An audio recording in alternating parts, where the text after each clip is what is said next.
فلسطين، هو ووفد من غزة وكل الصحافة الدولية والعالمية قاعدين قدامه، فبيتكلم في حتة الحقوق وإن إزاي دول الغربية ودول أوروبا سايبين المجزرة دي تحصل ومكملين فيها وسايبين نتنياهو لحد دلوقتي.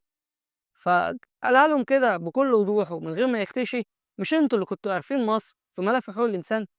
مش انتوا اللي كنتوا بتكلمونا في اللي حصل في رابعة؟ مش انتوا اللي بتكلمونا في الحريات بتاعة التعبير والرأي؟ مش انتوا اللي كنتوا بتكلمونا في حوادث الاختفاء القسري؟ مش انتوا اللي كنتوا دايما حاطين عينكم على مصر وبتتكلموا في حتة الحريات؟ فين بقى الحريات والحقوق في اللي بيحصل في غزة؟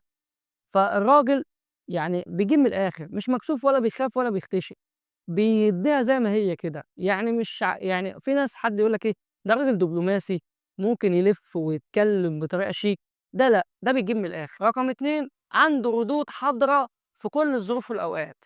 يعني أقرب مثال على دوّة، من يومين شُفنا الحكومة الإسرائيلية أو الإعلام الإسرائيلي طلع وقال لك إيه، دي الخريطة بتاعة إسرائيل الكبرى.